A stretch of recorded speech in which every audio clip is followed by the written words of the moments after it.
So this powerful panel is here today to share some of the insights on where we're at in the struggle, in the movement for a free Palestine, the struggle of resistance for the past year, what that resistance has meant to us here in this country and around the world, and how do we keep that momentum moving forward. So with that said, I'll introduce the panelists really quickly, just in the order that they appear on this paper. First, we have Nazia Kazi, doctor. A professor of anthropology at Stockton University and author of Islamophobia, Race, and Global Politics. She is also an officer in her union, SFT 2275, and faculty advisor to the Stockton Socialists. Next we have Rami Ibrahim. Originally from Sirwat, Palestine, is known around the world as a Muay Thai World Champion. Has fought for 27 years straight without stopping, winning 14 championships, 7 of which are professional world championships. Rami uses platform being in the public eye to be a voice for the voiceless, standing up for the human rights of the Palestinian people. A living legend in Muay Thai, Rami is known as a political activist who the world calls the son of Palestine. Adam Miyashiro. Did I pronounce that correct? Perfect. Is a professor of literature at Stockton University and lives in Philadelphia.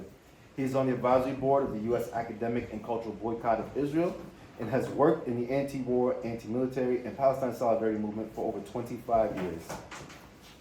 And Naheda Dahleh, did I say that correctly? Can I get applause for pronouncing that correctly? Yeah. Is a Palestinian student organizer from the city of Tulkarem and a member of the Party for Socialism and Liberation. She has been organizing for Palestinian and working class liberation in the greater Philadelphia area since her youth and is currently a pre-law student at Thomas Jefferson University. And finally, Boaz Kim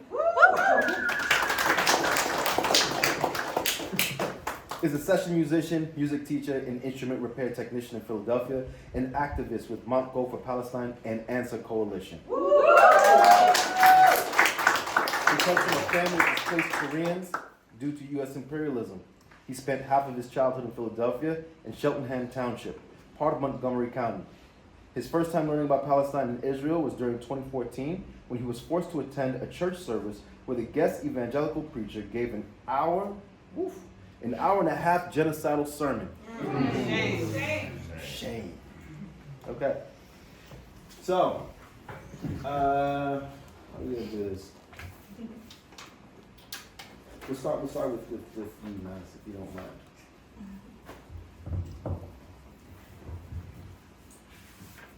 Really quick, I have my notes. Okay. October 7th was an incredibly historical moment in the struggle for Palestine. It was one that I think sent a lot of shockwaves around the world when it first went down. And so the question to you is, what impact did October 7th, the actions of October 7th, the victory of October 7th have, not only for Palestine, but for the region as a whole and the world completely? Well, I think we can think of October 7th in 2 ways. One is as an inevitability, and 2 is as a clarifier. And I'll tell you what I mean by both. So, obviously, we've all been quoting our Fanon and Césaire all year, right? Fanon said, "The starving peasant outside the class system is the first among the exploited to discover that violence pays. For him, there is no compromise, no possible coming to terms. Colonization and decolonization is simply a question of relative strength." Okay, so it's not just our revolutionary heroes and our intellectual heroes who have told us that this prison break was inevitable. It's also our enemies. So Lawrence Wilkerson, a name some of you might know, but he was the chief of staff to Colin Powell. So not a friend of, I think, anyone in this room. For those who don't remember who Colin Powell was, My Lai massacre denier, architect of the US devastation of Iraq, I think Colin Powell was how the US first figured out they could get away with a lot by giving empire a blackface. So Lawrence Wilkerson, his chief of staff, said years ago that the collapse of the Zionist entity, well, he didn't use those words, was inevitable, that the collapse of the state of Israel was inevitable. It was Lawrence Wilkerson who said Israel wouldn't survive another 20 years.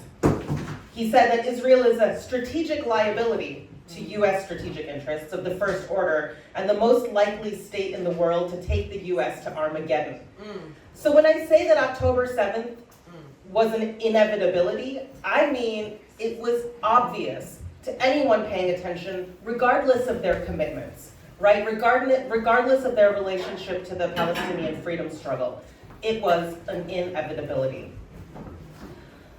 I also said it was a clarifier, and by that I mean it made a lot of us look around at the rooms we're in the Palestine solidarity movement, in left spaces, and start asking some really important questions. Nowhere, I think, was this more clear than academia. So immediately after October 7th, we could see which of the long-standing decolonial scholars, gender studies scholars, etc., Marxist scholars would come out with statements condemning violence on both sides right away. A few days after the prison break. So it became very clear, whose commitments to decolonization were really limited to the ivory tower.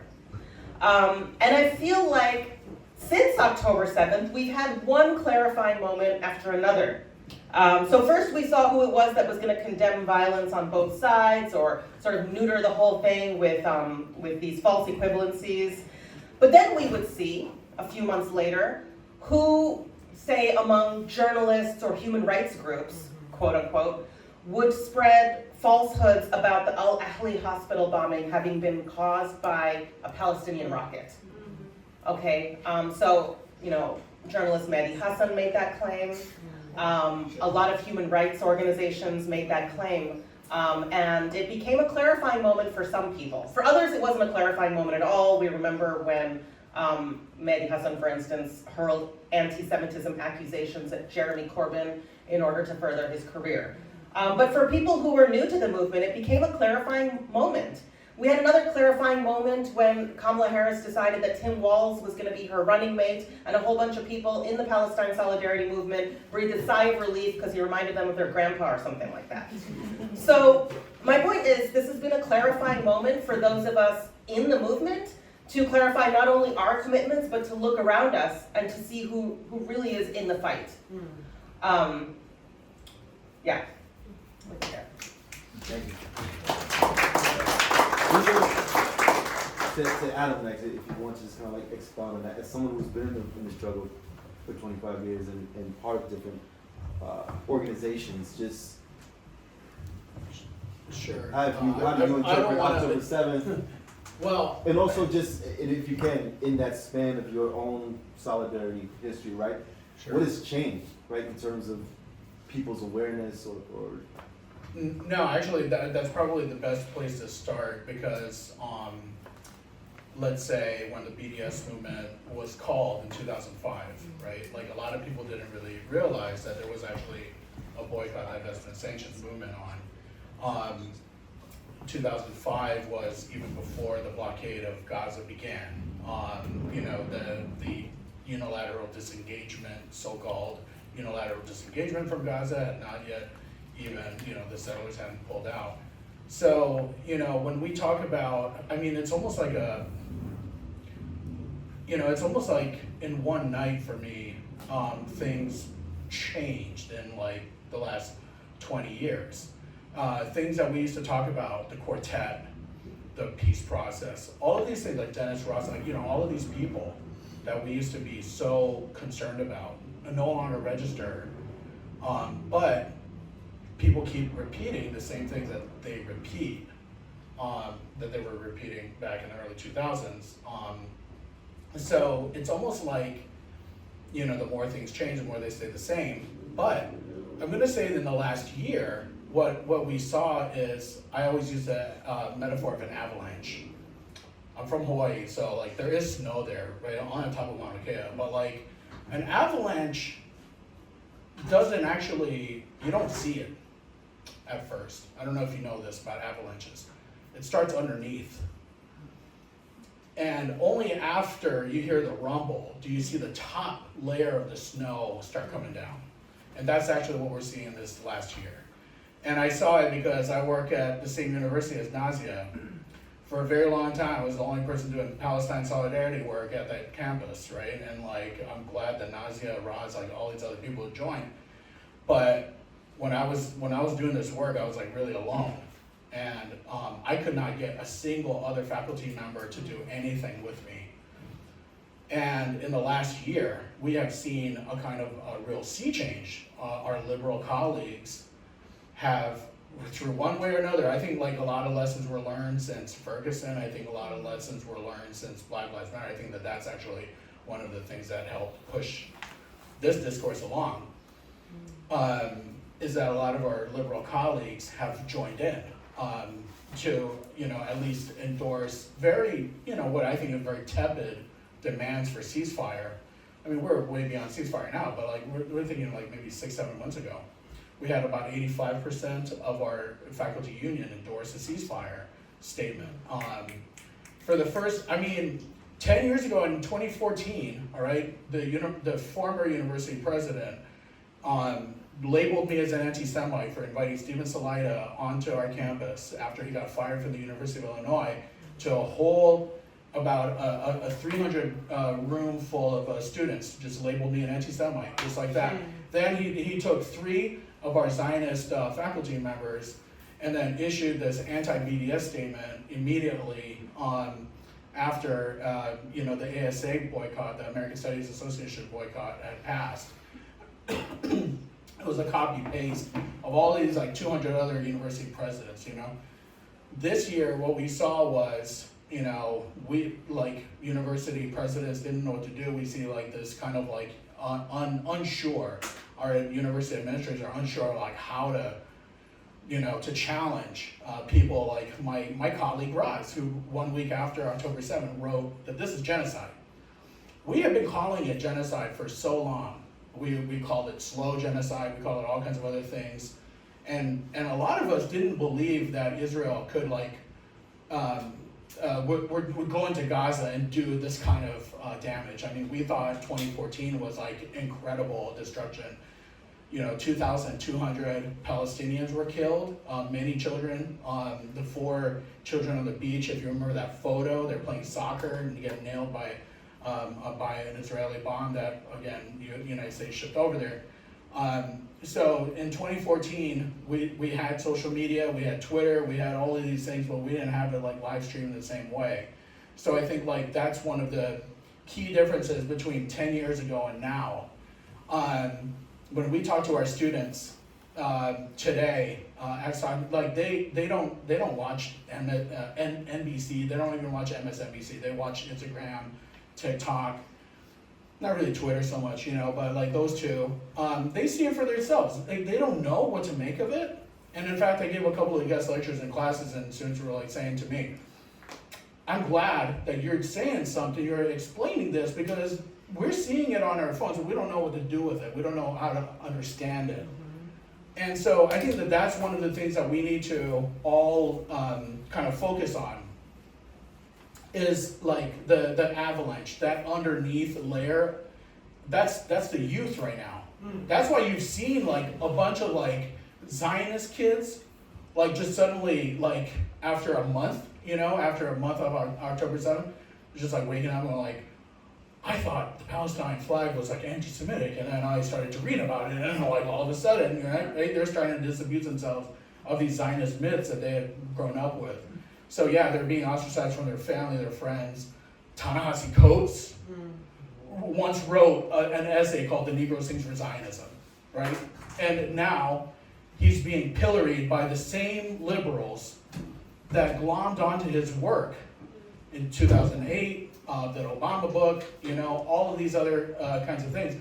And now he's being pilloried by the same liberal establishment that had vaunted him, 14 years ago. So we are also seeing that change happening. It's kind of incredible. And the more that they try to suppress it, the more they're showing themselves. So I think that's the key takeaway. We've seen way more Palestinian solidarity out in public. It's, Canary Mission can't keep track of all the names. They used to but now, so many student leaders, they don't have enough people. Mm-hmm. Literally, that's like saying something, by the way. There's actually a Hasbara fellowship, by the way, I don't know if you know about this, that Israel pays for at universities. They got deep pockets. And Canary Mission still doesn't have enough staff to keep track of all the student activism that has been going on for so if you see, it's like their website's dead. Nobody's even looking at them. Nobody even cares, So honestly, that's how we we're the majority, we're the global majority, we're the majority here.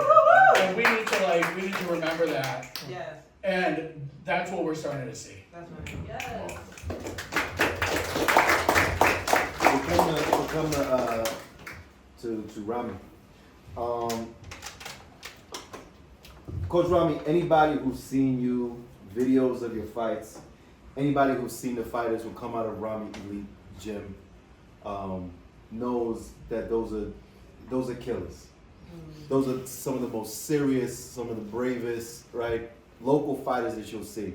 And one thing that always stood out to me while I saw these young black kids, young Puerto Rican kids, young white kids who jump in the ring under the banner of Rami Elite, they fight with Palestinian flags on their trunks. And they fight with an incredible amount of pride for that flag that is not their own, right, but feels like their own because of their coach and because of that discipline, right, and just the way they're brought up under Rami. For me, I took it as that's a Rami thing. It's Rami Elite. Once I saw and what we have seen in this resistance for the past year, I quickly understood that that's a Palestinian thing. Right? That's a Palestinian thing. When we look at the genocide, you talk about the live streams and the Instagrams, that's every day of watching babies blown to pieces, of watching men and women torn to shreds every single day, all day, and we can't escape it. And we're like, what the hell?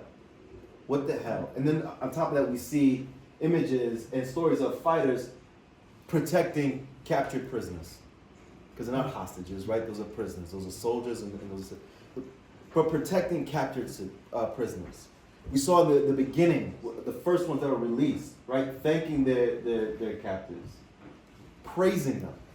And you think, myself, as a Puerto Rican, right, whose country is under violent U.S. colonialism as well, just like Hawaii, I'm like, why don't they kill them all? Why don't they give them a little piece of what is being unleashed on all of the babies? You know what I would do? You did it to my child. Any child around me. And yet there's a level of restraint that the Palestinian resistance holds, right, and staying on task and not meeting that same level of disgusting violence on innocent people that is being unleashed on them every single day. And so, Rami, I want you to just explain to us, where does that come from? What is that about this willingness to walk into hell, to meet the face of death head on with no fear, while at the same time holding an incredible level of compassion that the world has not shown to you? While continue to keep this struggle going. What if you just explain from where that would come? Bismillah. Assalamu alaikum. Hello, everyone. So, there's two things I want to talk about. Saying about how my fighters saw what I was teaching and what my people went through. But you said the word hell. And that comes to my mind because of the hell that my people have been living in for over 7 decades. There's a statement that I tell my fighters, actually. I tell them, when your opponent gives you hell, show him you're the devil. And that's because we've been there. We've been through hell and back. We saw our women beaten, our children kidnapped, our homes taken while we are in it. We've seen the worst of the worst. So what more can you do to me? That is where that lesson that I teach my fighters come from my people and what they went through.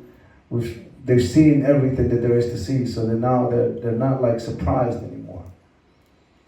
However, at the same time, I always also teach my fighters that even in battle, there's a code of conduct. I don't hit a person when he's down. I've said this example a lot regarding what's been happening since October 7th. I said, let's say I've done something to you bad. For how long do you continue stomping on me before you say enough is enough? If you have any respect for yourself, for humanity, for seeing a baby crying, you would feel some type of pain. However, this is not the case when it comes to Israel and their supporters. So, what I'm saying this is about teaching them the code of conduct, because everybody saw what happened on October 7th when the Hamas freedom fighters took, for example, videos of them and how they took care of the Israeli babies. They were making sure that they're not crying, that they're happy, that they're fed. Some might say, well, why have they took the babies in the first place? Let's flip the circle around. Let's say somebody raped your mom. Let's say somebody kicked your mom, your grandmother, out of her home, and you're watching it and you can't do nothing. Let's say somebody kidnaps your daughter and put her in jail and you can't do anything about it. Let's say somebody murders your son. All of these things are happening back to back to back. What is your action going to be after this? Is there going to be negotiations as to what we should come to an agreement on? Honestly, would you guys have a limit to how you will fight back if I've done this to you? That's a question I would like an answer. No limit. There's no limit. But with that no limit, with you fighting for freedom, you have to understand what I'm about to tell you. Freedom, the price of freedom, the price of fighting for freedom is very high. But the price of giving it up is a lot higher. If you are fighting for freedom, you would do anything for it. There's nothing that comes, you could have all the money, but you're not free. Are you going to be at peace? You're not going to be at peace. If you have ever seen any Palestinian, especially the people in Gaza, and what they're going through, they still teach us hope. They teach, I speak for myself, they teach me hope. They teach me life. They teach me how to not give up. They've lost almost everything. And they still find a way to live and be happy. And over here, people lose their job and get depressed. You know, they're behind on bills and they get depressed. Over there, they've lost everything and they still find a way to smile and be happy. This is where I get my ways of how I teach my fighters. How I teach them not to give up. You know, and how I teach them that they have to fight for what they want. And, you know, these are two lessons that you have to understand, at least from talking about this. One is that if you are in a battle, you got to understand that the person is going to do anything and then more, and you just can't be afraid. You have to face it. You have to face it. What is fear? Fear comes from something that you don't know. So look at the worst possible solution, face it in your mind, and then be ready to fight it head on. That's how you battle fear. That's how the resistance is fighting. And then two, at the same time, whether you know this or not, Muslims, when we fight, there's rules. We don't just go. And we in a fight, we have to follow these rules. So that means that you have to make sure you fight within a certain code of conduct. You can't just go and start killing. They've lied to the world, more than anyone can count. But this past year, over a year now, they've shown how good we are. What they planned turned against them. What they planned turned against them. How? How did it turn against them?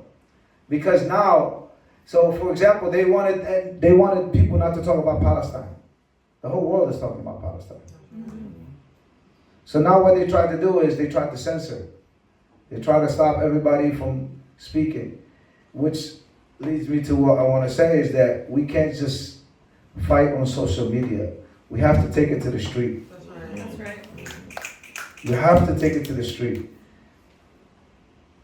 And I'm going to finish off with this. In Islam, it talks about that there's three ways when you fight back. When you fight back any problem in life, you fight back either with your hands. That's the first way. You have to fight back with your hands. When I say fight back with your hands, not necessarily hitting somebody, but you have to let your hands do the work. And if you can't do that, if you don't have the strength to do that, then you fight back with your words, with your tongue, by standing up and speaking. And if you can't do that, then the third and the weakest one of them is fight back with your heart. But we live in a day and age where people now, they're afraid. There are good men and women out there, but they're afraid. There's more good than bad, but the problem is the majority of the good, they're afraid. So the strong men and women have to stand up. They have to stand up, and we have to fight back. We can't just sit on our keyboards and fight back. We have to take it to the street. We go to the campuses more and more and more and more. Earlier, the brother said that there's people that don't know. Like Zionists, young Zionists that don't know. They're beginning to know because of us going to the streets. We have to do more of it. Thank you guys.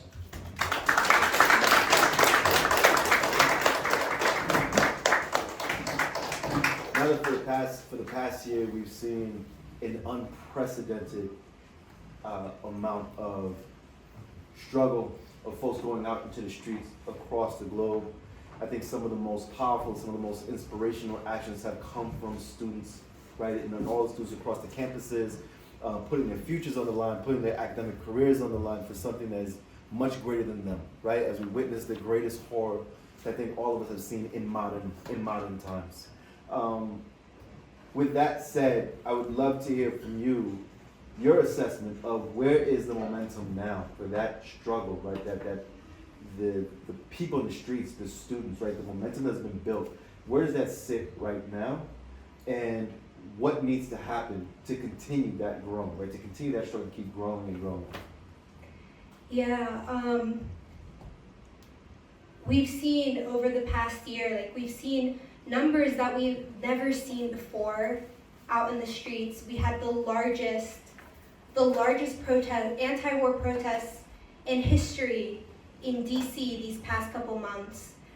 And I wanna make sure everyone knows that momentum isn't gone. That momentum is still here, and we are still building it. And you're all building it by being here, by taking the time to learn, to see where we go from this especially pivotal moment. A lot of people are currently convinced that because Joe Biden stepped out of the presidential campaign, because it's Kamala Harris now, that we can lighten up, that we can take a step back because this election is more important. And I want to make sure that everyone here knows, and I'm sure that you all do know, there is nothing more important than Palestine right now. Because we know that Palestine, the Palestinian liberation, means all of our liberation. That's right. And the students in the encampments, I think especially, have shown what it means to be willing to risk everything. We've seen students get arrested, consistently brutalized just at Penn. A student's home was broken into by Penn police. But we're still gonna keep going because we know that this means everything. A lot of people, I've heard this sentiment a lot that it's been a year and nothing has happened. And I think people are a little misguided on why we are mobilizing. Because yes, we are putting pressure on our government which is the funder of the Zionist entity. But we are also showing our people back home that we stand with them.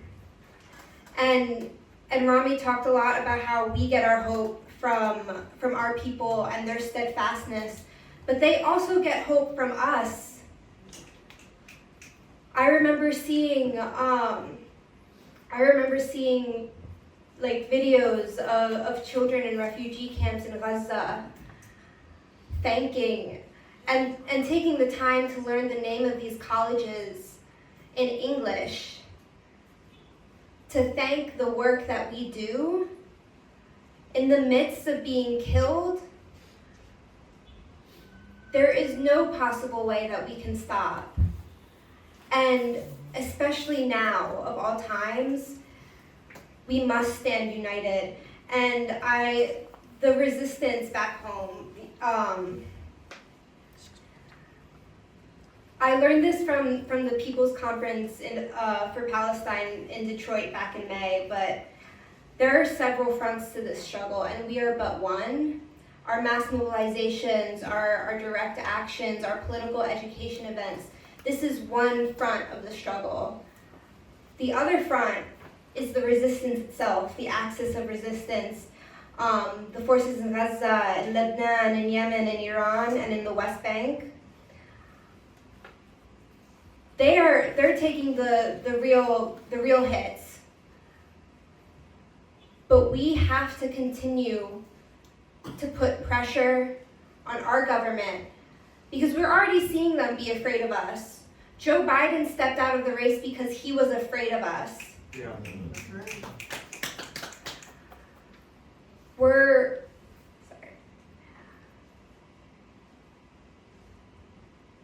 We're seeing them take a step. We're seeing the imperialist forces take a step back as a result of us, and that makes the resistance's fight easier.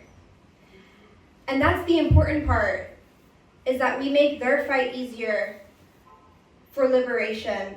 And I want to point to the fact that the resistance puts up a united front across all factions.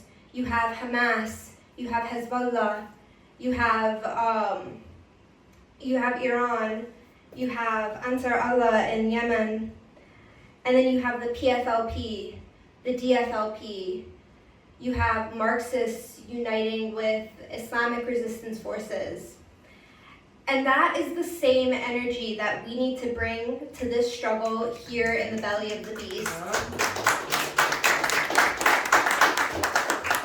We cannot win if we do not stand united together. And that, I feel like, has been, I don't want to say a hindrance to our movement, but I think the reason that people feel like things are slowing down is because we are not as united as we should or can be. And this is like a little assignment I want to give to everyone in this room. But if you don't know someone in here, make a friend, talk to someone, and start to form that political unity. Start to have these conversations, because this is so necessary to our movement and to continue the struggle, because it's not a short one. We're not going to see the liberation of Palestine in just a year. We're not going to see the end of the genocide in just a year. And when I say the genocide, I don't mean since October 7th. I mean the past 76 years of genocide. It's a long fight, but it has to happen. That's right.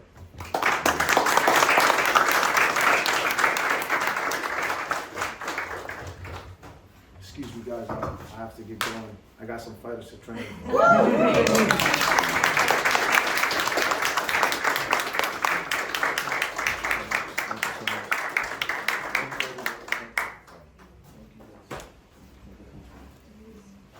Both we heard about the incredible manifestations, the marches, the student uprisings, just the amount of resistance has touched every corner of the globe, right? From young to old and everybody in between.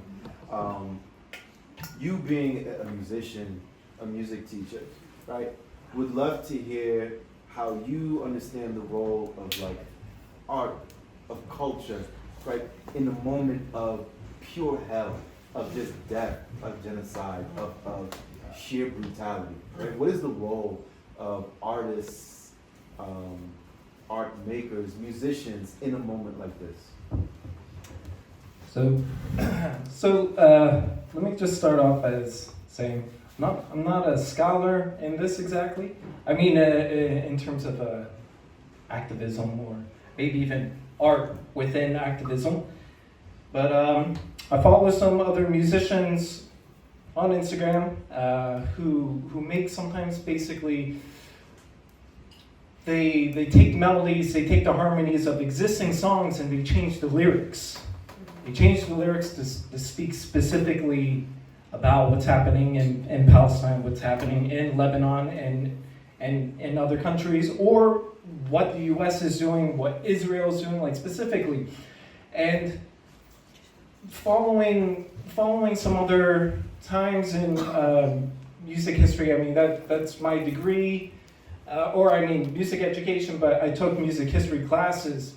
This actually has occurred in other times where people would take melodies, take existing songs with existing lyrics, and then they would change the lyrics because the melodies and the harmonies caught the people's hearts. I don't know what century in different parts of Europe, but probably within the 17th century, and so the church was losing people. The church was starting to lose people. More people were just becoming secular. They would have different folk songs. I mean, a lot of songs that we have now, nursery rhymes, or sometimes folk songs from a specific region, which is now, let's say, Germany, or now what is Italy, or something like that. A lot of folk songs that we know here, nursery rhymes that we know here in the US, that we were probably taught as little kids. The church saw that as a threat. I mean, they weren't down with secular songs anyway, right? So what they did was they took these songs that they were hearing from people in the streets, that maybe it was a fruit salesman or something like that, trying to sell stuff, singing this melody. People were catching on to it. And instead, they just started switching the lyrics, the songs, with biblical text. And that was catching people, bringing people back into the church, because the music was, just, it was capturing their hearts, just even without the lyrics. Sometimes in some ways it was easier to indoctrinate people because they just heard the beautiful harmonies and melodies. But right now, I'm seeing some great musicians create songs sometimes totally new songs or taking existing pop songs, changing the lyrics, and it's very, very important. It's a very good way. Sometimes it makes it easier to handle the news. It sometimes allows people to just engage for longer. Sometimes maybe it gets past censorship. Yeah, easier. And so, before we wrap it up and go into question and answer, just want to give you all an opportunity to give any final statements that you have, anything that you want to say that hasn't been said already. In that, if you can, and you can speak to it, right, as folks who are struggling in different sectors, right, of all this, from students to teachers to the arts world or whatever, would also like to hear what are some of the challenges that are coming up, right? So as good organizers, we always evaluate, right? Our campaigns are always evaluated to improve and correct things, right? And modify our strategies. And so if you can, in your final statements, whatever you want to like share, also, what are some of the challenges that you're seeing that we need to kind of like be aware of, and how can we correct those, right, to continue moving forward and continue to build a stronger movement under whatever administration comes, right? Because we know that the brutality isn't going to end regardless of who comes into office. We know that right-wing fascism and violence isn't going to stop regardless of who comes into office, right? And so we need to start preparing for that now. And so you all can just go in that order. You can start. You can start here, just send it down. Yeah, I definitely think the biggest challenge is the sense of defeatism that people are having, and that I mentioned earlier. And we need to transform that into revolutionary optimism, because we know that the fight is hard. We know that the struggle is going to be ongoing for a while. But we also know that Palestine will be free, and that the occupation will end, and that even here in the United States, as we fight for Black liberation, as we fight for queer liberation, as we fight for the liberation of our working class across all nationalities, all struggles, we know that our fights are connected. And I think because we know that, it seems really big, and it seems really hard, and it seems really, really crushing. But, and Rami said this so well, you look at the people of Gaza, and after all that has happened, you still see them dance, and you still see them sing, and you still see them smile. And that's really what it means to me to be in this struggle, because they know that the fight is not over, and they know that they will be free. Whether it takes weeks, months, or years, they know that we have their backs, and they know that it will all end and that we will rebuild. And there's this Arabic principle of steadfastness. It's called sumud. And that sort of steadfastness, that ability to be in it for the long haul, I think is something that we all need to continue to embody through this struggle, and to continue to embody as we continue to mobilize. And it is absolutely necessary that we keep mobilizing. I know a lot of people are like, what does a march do? What does a rally do? But it does a lot, because we show our strength, and while there is a necessity for more diversity in our tactics, but there is also a necessity to continue to show our support, and to continue to put pressure on our government that actively funds the genocide.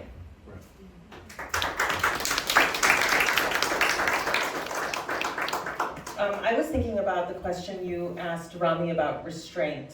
And there have been so many moments in the last year when I think a lot of us have been like, oh my God, why doesn't Iran just do it? Yeah. Right? But here's the thing. When you look at the US, you look at the Zionist entity, you see this, I mean, to call it a callous disregard for life would be a gross understatement.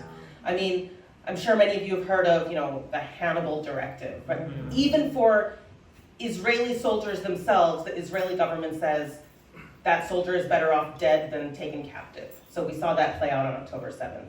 Then there's the Naheda Doctrine, which guides Israeli warfare, which says maximum civilian damage. That's official policy. Okay, so you have this country, this nation, the Israeli state, that has basically been a gated community, a fortress state for the entirety of its existence. The walls, the checkpoints. I remember being in college at Northwestern 21 years ago, and we set up these mock Israeli checkpoints on campus to slow down students going to class. Of course, we were pilloried for our anti-Semitism. That was 21 years ago. But it was really remarkable to then see that same campus, Northwestern, put out that newsletter after that hospital bombing, was mocking the actual school newspaper, and it showed Northwestern invests in genocide, and then they had the cops called on them. But so this question of restraint is really interesting because we see that of course the resistance is not a death cult. Of course they're not trying to bring maximum damage upon this planet, upon their own people, upon their neighboring countries. That's what the colonizer does. That's not what the resistance does. And I think, it's important for us to remember that. Especially when we have these moments of just frustration. I mean, the US is this fortress city too. I just saw that completely incoherent town hall that Kamala Harris did with Anderson Cooper, and he's talking about the border wall, and she's saying Trump only did 2% of the border wall that he said he was gonna do. And I'm like, wait, so now the Democrats are pro-border wall? That she's saying, he didn't do it enough, and when he went to the border to take a picture at that wall, he stood in front of the part that Obama built. And so I'm like, okay, so what is happening here exactly? And so your question to what we need going forward, and I mean this very seriously, is we need good memory. I think that empires' demand is that we forget. And when we forget, they are able to begin the story with October 7th, instead of with the Great March of Return. Instead of with Operation Protective Edge in 2014, which Adam described some of the horrors that we witnessed then. I mean, that felt like the worst thing ever when that was happening. But we need memory. We need to remember that Barack Obama sat at a dinner table with Edward Said and Ali Abu Nima, that he used to kick it with Palestine organizers before he went into office, and one of the last things he did as president was offer a $38 billion package over the next 10 years to the state of Israel. It's still in place to this day. When we remember, we can strategize better. And so I think memory is a very revolutionary act, and we should all agree, to remember as sort of a radical practice.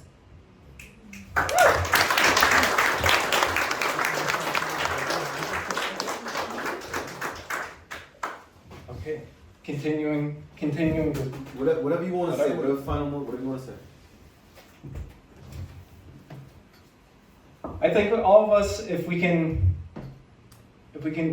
try to stay strong, if we can try to state what has happened, if talking to our friends and family that might not know, might be resisting to know, try to remind them exactly about the history that yes, it didn't just occur during October 7th, or emphasizing the US's involvement or other Western countries' involvement. In my own family's case, they're struggling with it.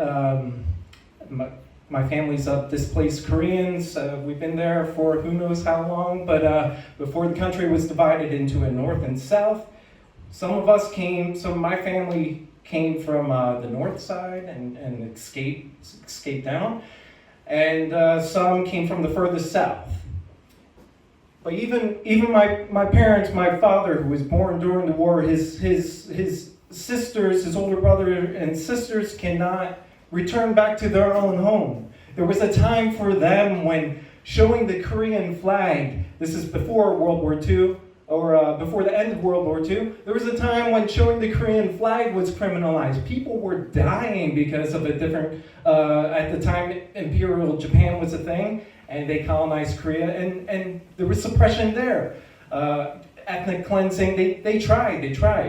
And what happened during the end of World War II is within 24 hours, I think the scholar Bruce Cummings said, when Japan surrendered, the US swooped in and immediately started taking over, and they gave the Soviet Union the North and said, hey, you manage them, and over the course of 3 years, we'll remove any of the remaining Japanese government figures, any remaining soldiers that are left, and we'll remove them.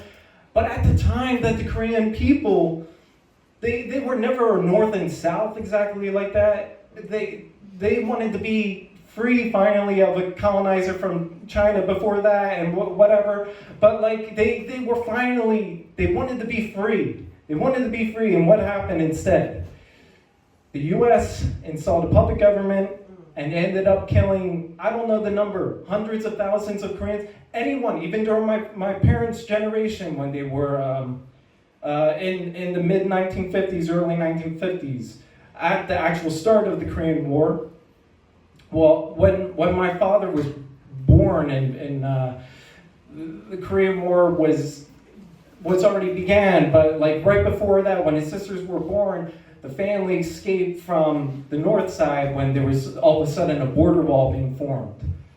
And their father, my grandfather, would traverse back and forth because it wasn't fully closed. And they never knew if their dad was going to come back or whatever. They were trying to settle, they were trying to find safety in a new area of Korea where they weren't from. Even though they spoke the same language, there was a lot of discrimination, and because there was already a lot of warfare before the Korean War between the Soviet Union and what is now South Korea, they were already starting wars with each other before the actual Korean War. All this to say is that with this knowledge, and even during my parents' childhood, in post-Korean War, with this US puppet government, the democracy, right? They came in to save Korea from communism. If they played in the grass, my mom just told me this a couple months ago. We've been having discussions. It usually gets shut down because she's more like war is terrible, and then takes mainstream news propaganda about Israel, unfortunately.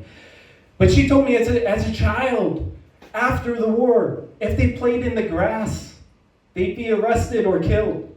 The people in this country that was carpet bombed, especially in the north side, but as well in the south, if they were poor, the economy was gone, was ruined. If they went into the forest to chop some wood, as they probably did before, if they did that, they'd be killed.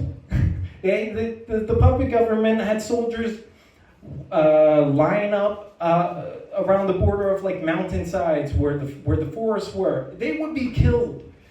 And as impossible as it kind of seems like, I'm going to be still trying to show my parents what is what, how this even relates. There's a lot of parallels with our own history, very recent history. And we just got to keep with it. And some people will definitely, they'll open up quicker than others. Right.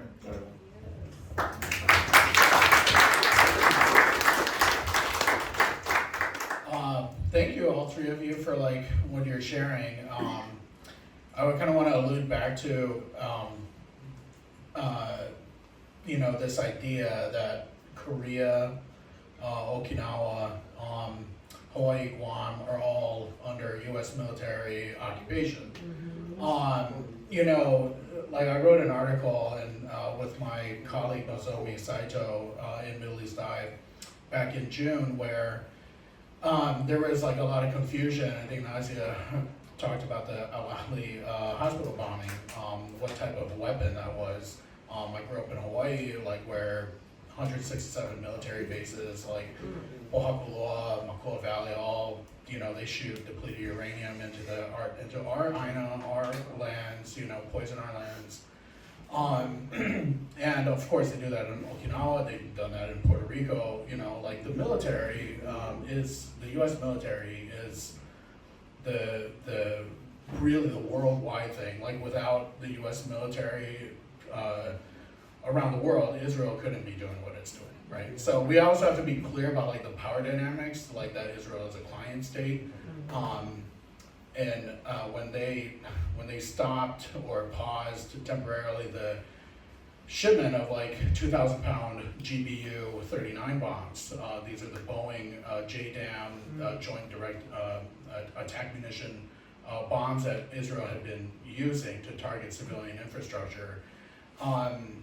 The House member from St. Louis, or the suburbs of St. Louis in Missouri, attacked, I think, Anthony Blinken about the pausing of these munitions, and what she said was that my constituents pay their mortgages, their car payments, their child care with the manufacture of these bombs, so you better hurry up and ship these bombs because my constituents are losing money the longer that these bombs sit there.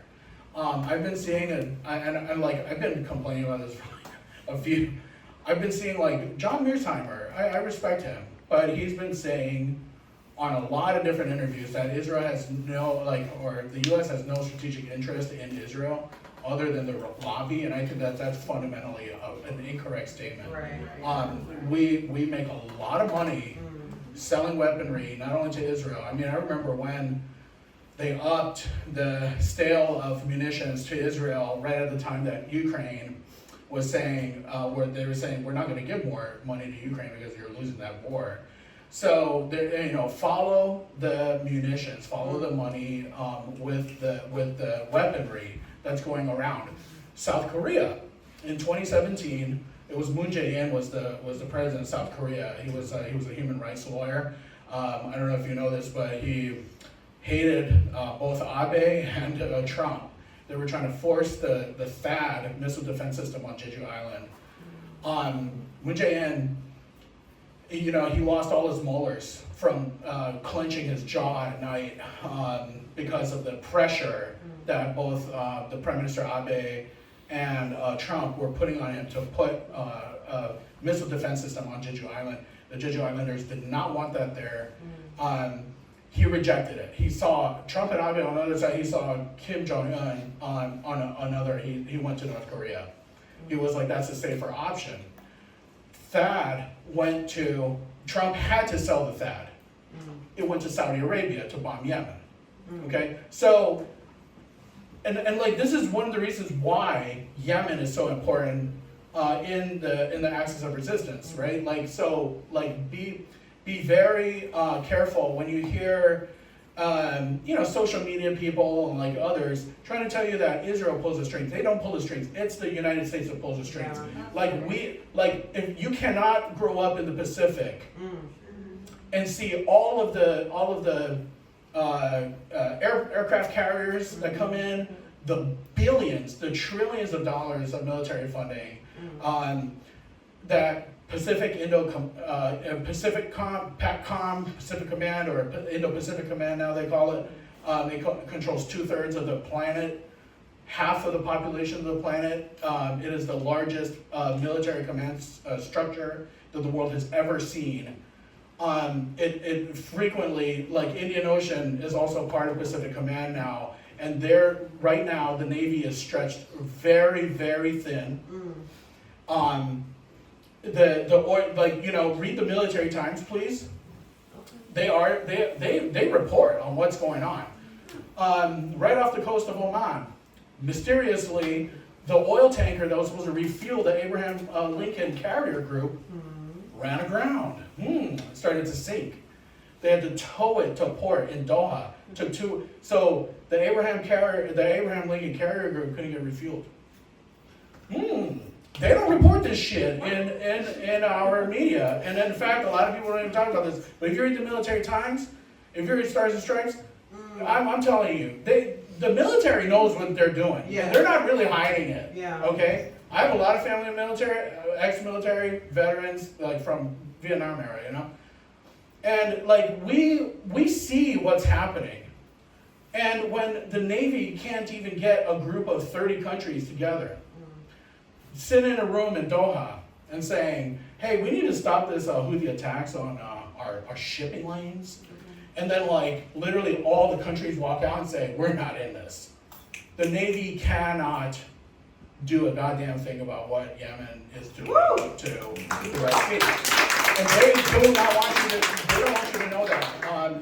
There's also a conflicting report, I'm not really too sure about it, so don't quote me, I know this is being recorded, but, you know, a B-2 bomber crashed in Mount Rainier in Washington, where they say it crashed in Mount Rainier coming back from Yemen. It had just bombed Yemen 5 days, by now it's about 8 days ago, okay? But people on the ground are saying that Yemen shot it down in the Red Sea. And then Lloyd Austin's coming out there going like, oh, we lost 2 on a training mission in Mount Rainier.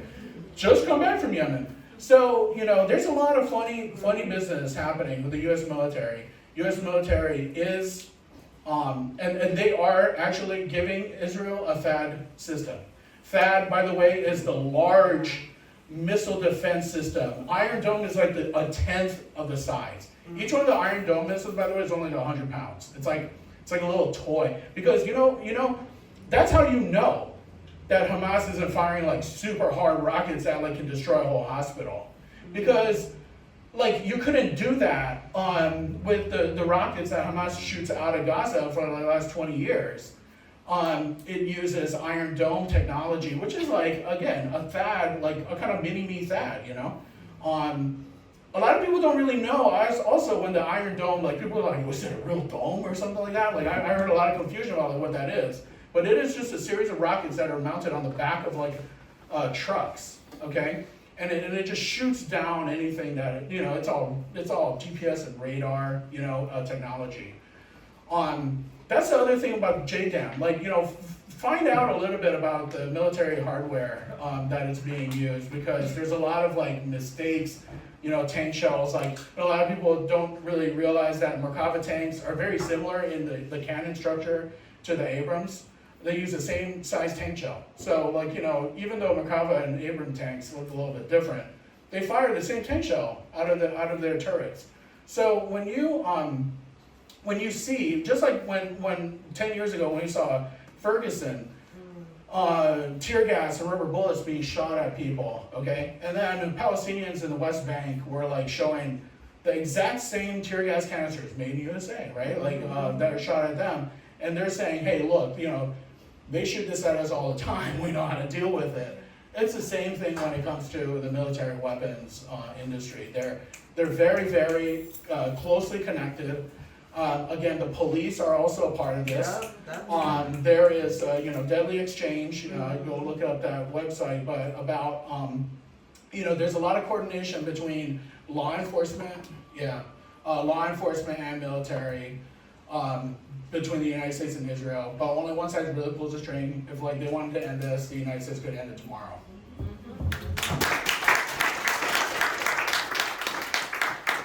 So really quick, to not keep you all here extra, you know, beyond time. Just want to see, raise your hands. How many questions do we have? Maybe like a couple questions before we close out. So we got 1, 2, 3, 4. All right, cool. So we'll cap here. We'll go in that order: 1, 2, 3, 4. Thank you. And real quick, y'all, questions, not an extra panelist, just because of time, so just. Thank you very much. It was very interesting. My question is really about the movement, where we're at now. You know, it's been a year of intense organizing, and this election is coming up, and there's a lot of division going on about how to deal with the election. You know, you folks, PSL is running a candidate, a third-party candidate. I'm actually here with Bandon Harris. Some people are not voting. But my question is, how do we as a movement kind of get together and strategize how to go forward?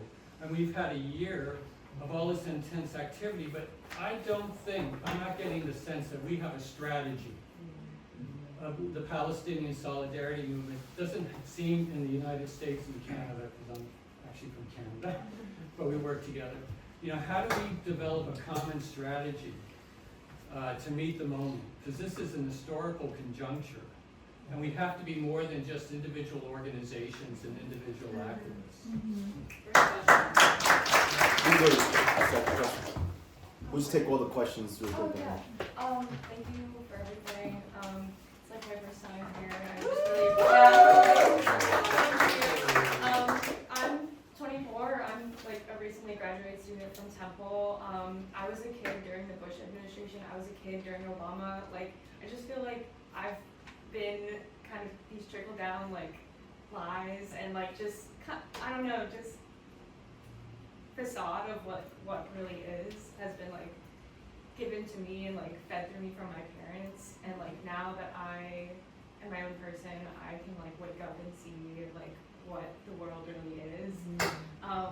And I have a lot of friends who are my age, and I just want to know how we can, again, kind of piggybacking off of that, like organize together. I have a lot of friends who post on social media like, vote for Harris if you hate women, vote for like, you know, like abortion rights and women's rights and this and that. But I just want to understand how to better spread the message that like the Palestinian liberation is like all liberation for all of us. Question, man. Your question. Oh yeah. This is kind of for Naheda, if I said your name right, but also for anyone. And thank you guys for what you said. I remember there was at one point you said we need more diversity, like in the forms that our work takes, like outside of protests and marches. And I know there's like some people I've seen like who like go in the middle of the night and like throw Molotovs at like factories and shit. Like I don't know, like what other, like when you said we need more diversity, like what are the other forms besides like going in the street and like protesting or like having a march or whatever?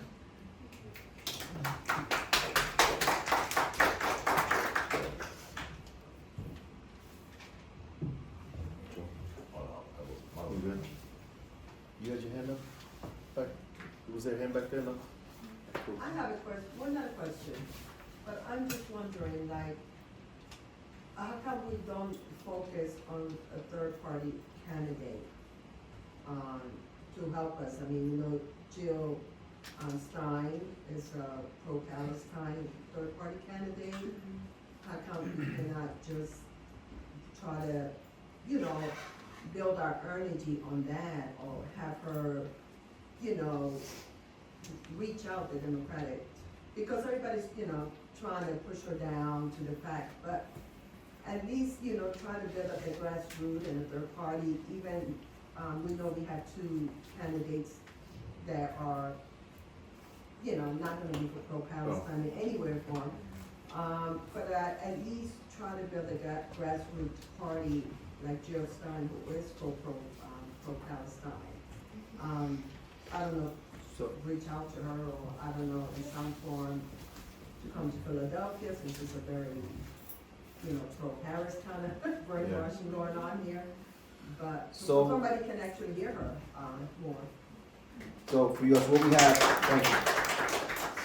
So the questions basically, right, was around the developing, like, what do we need to do to develop a common strategy, right, for the solidarity movement. Talked about in that, right, how do we connect all the other struggles, right? So within this Palestinian struggle, how do we connect the other struggles that are impacting other communities, other people? There's this question again of like, we talk about diversity of tactics and folks are thinking about what other tactics are there, what are we talking about? And again, remember we're being recorded, so. And lastly, right, this question around the support for third parties, and I think just the questioning, right, around just the government of this country and how it's been built, but looking at third parties, right, and other options beyond what we have lived with for all of our lives. So however, either one of you want to address any of those, we've got about, just so you can be clear, we've got about like 5, 10 minutes.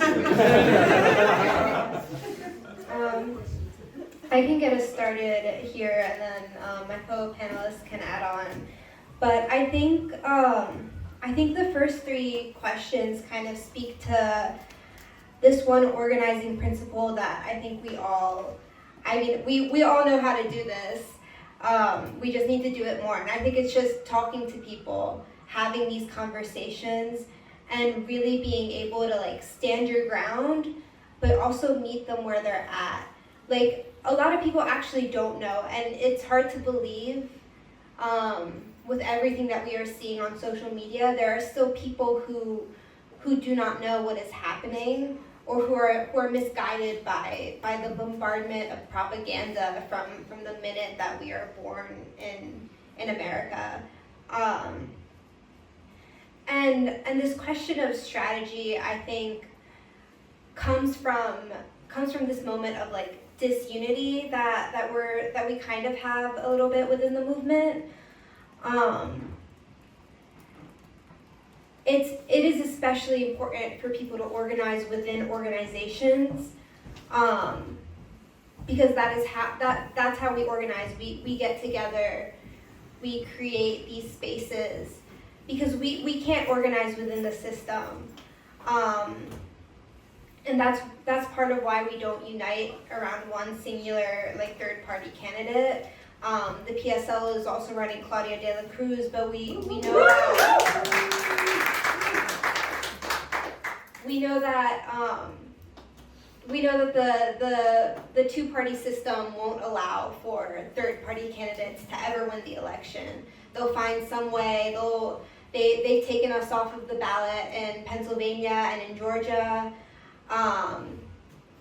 So we know that while we use elections to build momentum and to build with people, that is the most important aspect of our organizing, is building with people and getting people to understand that the system that we are living under, this system of capitalism and imperialism, is the thing that oppresses all of us across the globe.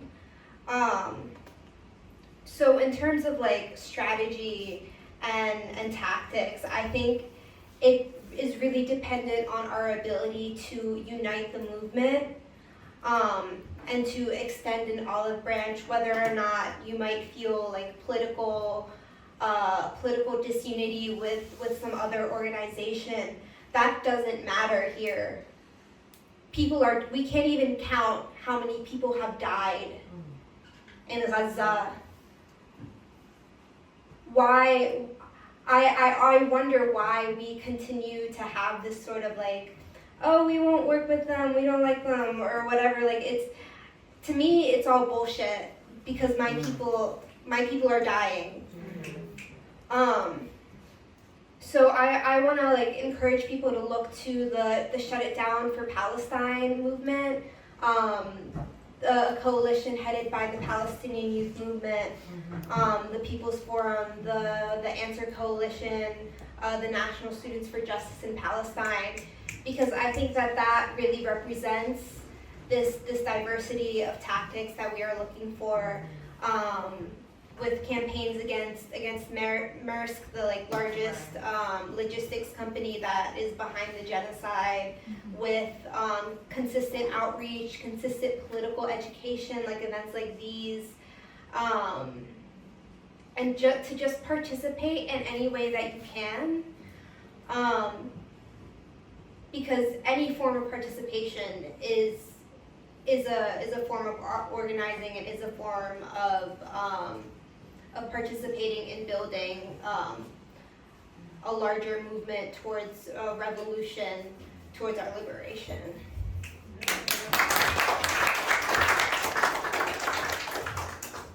I think, and I'm not just saying this because I've spent the last few years working on my next book about the CIA, but I think that we have to be really serious about studying and understanding together how counterinsurgency works. Sometimes it looks really foolish, and so by counterinsurgency, I just mean the way these kinds of moments are co-opted, tamped down on, splintered, watered down, neutered. Sometimes it looks really foolish, like the CIA putting out a diversity ad featuring like a Latinx millennial with Anxiety.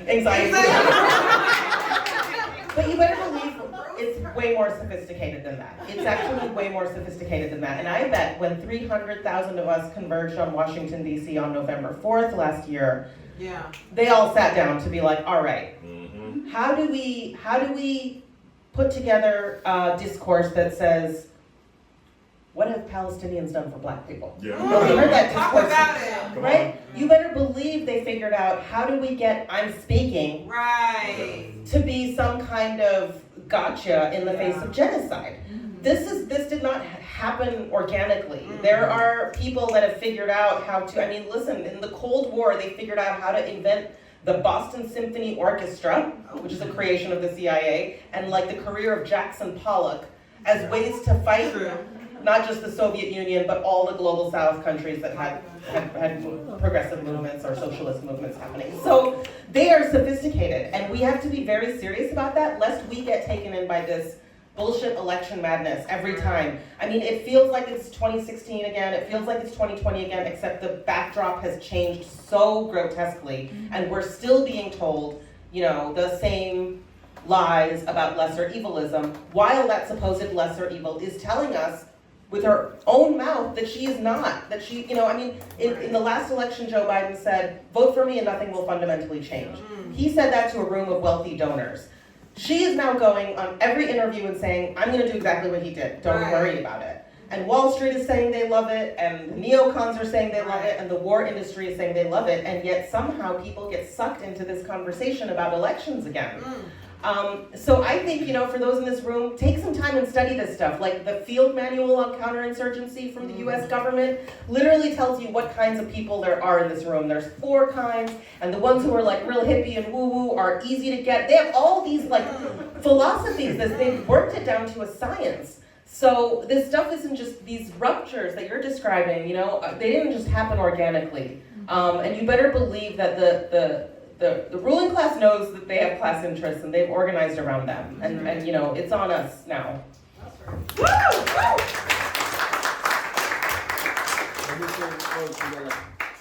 Yeah, I'm gonna be really quick. I just like talking about memory. I want to always remind people that Palestine Solidarity Movement has never attached itself to electoralism.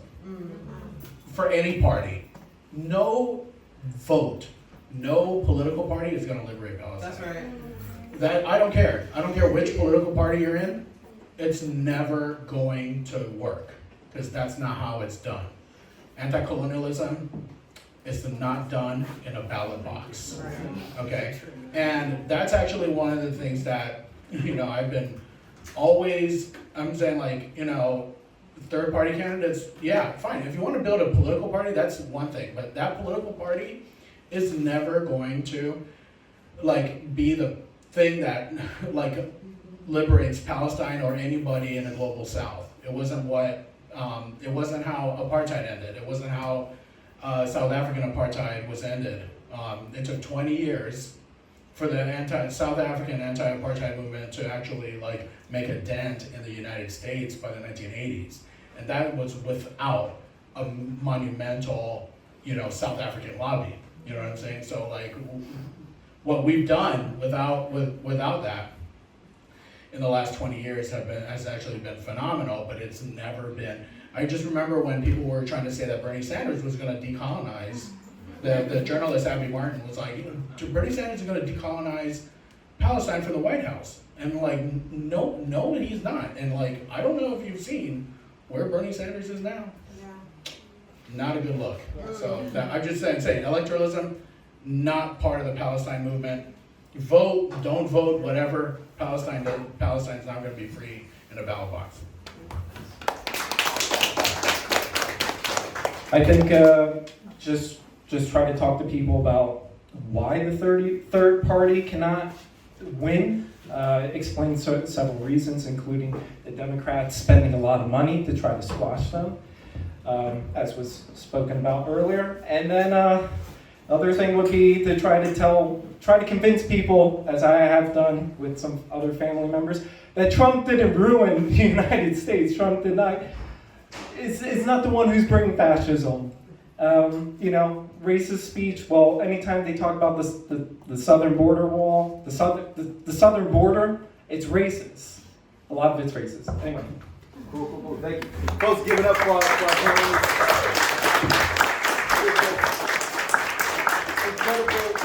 Incredible lessons learned today in this brief hour that we had here.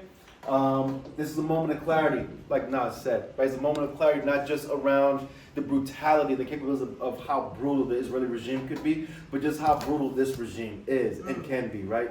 This election cycle is showing so many of us and so many young people, most importantly, right, that there is no salvation through this government. There is no salvation in this system. This same system unleashes that brutality on us across in our home countries, in Hawaii, in Puerto Rico, across the Middle East, right? But also here in neighborhoods, black neighborhoods of Philadelphia, Puerto Rican neighborhoods of Philadelphia, there is no salvation under this system. There will be no president who saves us. The only way we can do that is through organized resistance. And that's what Rami was talking about, right? The organized resistance, that organizational discipline to be able to have that courage, but also that backing to walk into hell when you need to be, to do what needs to be done, right? And so we're talking about tactics, and we're talking about diversity of tactics that has to be tied to our strategies, and those strategies come through our organizations.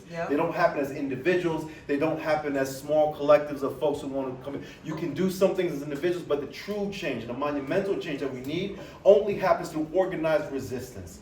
And so for that, right, think about that. You have an example here with the PSL, you have different examples. The Black Alliance for Peace, right, also told us that there is no living with Zionism. There's no compromise with Zionism. Again, that is Israel, and that's also the United States government here. So think about the next 4 years, the next 8 years, the next 16, 24 years, because things are going to continue to get harder and harder. Grocery prices ain't coming down, but neither is the rent, neither is the mortgage, right? And all they have for us are cop cities, because they know that resistance is coming, and they know that avalanche is growing, that underneath all of this, right, things is brewing, that the student movement is demonstrating there are new generations of young people who are going to say enough is enough. Right. And so now it's time to get into the struggle. Thank you all for being here. Thank you all for coming out. Get home safe. A few reminders. There's just a few reminders before we go. Reminders. You're okay. So once again, please support our work here at the Philly Liberation Center. This is entirely a volunteer-run and volunteer-funded space. The cash box is going around, so please donate if you can, or become a sustainer as well. We have a sustainers program. And then we are also organizing urgent relief for Cuba, which has been under blockade by the U.S. for the past 60 years. Cuba is currently undergoing a severe power outage, and we urgently need to organize aid for humanitarian relief. We've raised across the country so far over $60,000, but we're trying to meet our goal of $100,000. So please donate if you can at peoplesforum.org/Cuba Relief. And then some upcoming events. This Saturday, October 26th at 12 p.m., there will be a community cleanup meeting here for the Claudia and Karina campaign, as well as we will be back in the streets on November 2nd at 3 p.m. outside of City Hall to say no votes for genocide at all. That's right. We will not be participating in this two-party system that does nothing but kill people. We will also be having an Election Day watch party here at the LC on November 5th at 8:30 p.m. You're all welcome to join us. And then one more thing is we will be having a reading group for the Trinity of Fundamentals, a two-part reading series on November 7th and November 21st. There's a QR code right behind my head if you're interested. But the Trinity of Fundamentals was written by the Palestinian political prisoner Wissam Rafidi, and it follows the story of 22-year-old Ghanan, during 9 years of hiding from the occupation between 1982 and 1991. And while it is a fiction story, I think it contains the lessons that we need to continue mobilizing and to continue this struggle. Lessons of love, revolution, how we mobilize. So yeah, really important read. It was translated by the Palestinian Youth Movement, which has been a leading force in this struggle. But yeah, that's all.